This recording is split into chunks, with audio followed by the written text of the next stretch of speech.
বন্ধুসকল, মই চন্দনে আপোনালোকক শিকিবলৈ হেঁপাহ নামৰ চেনেলটোলৈ জনাইছোঁ স্বাগতম। এই পৃথিৱীখনত এনেকুৱা লোক হয়তো নোলাবই যিসকলে কেতিয়াও কাৰো ওপৰত খং কৰা নাই। মানুহে ক্ষমতা আৰু ক্ৰোধ দেখুৱাইও অন্য লোকক নিজৰ নিয়ন্ত্ৰণাধীন কৰিবলৈ চেষ্টা কৰা দেখা যায়। খঙৰ জৰিয়তে নিজৰ ক্ষমতা বিস্তাৰ কৰিব পাৰিলেও ই সদায় নেতিবাচক প্ৰভাৱহে পেলায়। মানুহৰ 6টা ৰিপুৰ ভিতৰত খং হৈছে অন্যতম। অভাৱে সৃষ্টি কৰে কিন্তু তাক ধ্বংস কৰে খঙে। অতিপাত খঙে এজন মানুহক বিবেক শূন্য কৰি দি বিস্তৰ ক্ষতি কৰাৰ উদাহৰণ অনেক পোৱা যাব। তাৰে এটি উদাহৰণ এনেধৰণৰ। এদিনাখন এজন লোকে এদিন আগত কিনি অনা গাড়ীখন সযতনে মচি আছিল। কাষতে খেলি আছিল তেওঁৰ 6 বছৰীয়া অকণমানি ছোৱালীজনী।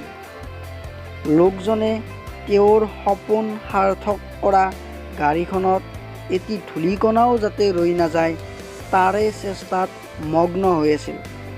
হঠাৎ ছোৱালীজনীয়ে এটা মুহূৰ্তত সৰু শিল এটাৰে গাড়ীখনৰ ওপৰত কিবা লিখিবলৈ ধৰিলে। সেই দৃশ্য দেখি খঙত অগ্নিশৰ্মা হৈ পৰা পিতৃৰ ধৈৰ্য্যৰ সীমা ছিঙি গ'ল। ওচৰতে থকা ৰেঞ্চ এপাতেৰে নিৰ্দয়ভাৱে কেইবাবাৰো প্ৰহাৰ কৰিলে সেই ফুল কোমলীয়া শিশুটিৰ হাতখনত। পিছ মুহূৰ্ততে গুৰুতৰভাৱে আঘাতপ্ৰাপ্ত শিশুটিক চিকিৎসালয়ত ভৰ্তি কৰোৱা হ'ল। ভালদৰে পৰীক্ষা পাতি কৰাৰ পিছত চিকিৎসকে ক'লে যে নিৰ্মম আঘাতত হাড় গুৰি হৈ যোৱা শিশুটিৰ আঙুলিকেইটা কাটি পেলোৱাৰ বাহিৰে অন্য কোনো উপায় নাই। দেউতাকে ডক্তৰৰ কথা শুনি ছোৱালীজনৰ ওচৰলৈ আহিল।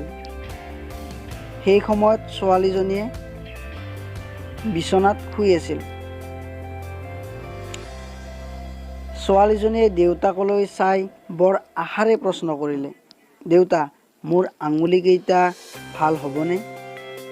শিশুটিৰ প্ৰশ্নত দুচকু সেমেকি উঠিল সেই পাষাণ পিতৃৰ। তেওঁ এক মুহূৰ্তও ছোৱালীজনীৰ আগত ৰৈ থাকিব নোৱাৰিলে।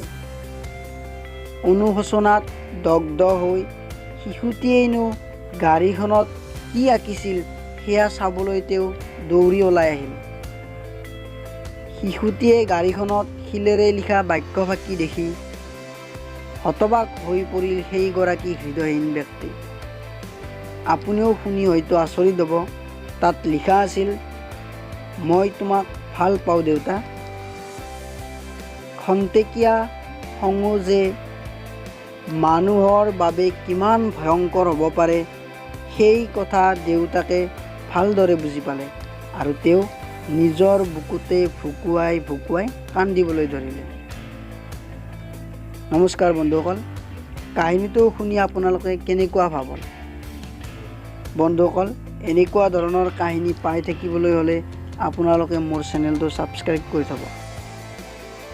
কাহিনীটোত বৰ্ণনা কৰাৰ দৰে আপোনালোকৰ জীৱনতো এনেকুৱা কিবা ঘটনা ঘটিছে যদি কমেণ্ট কৰি জনাবচোন।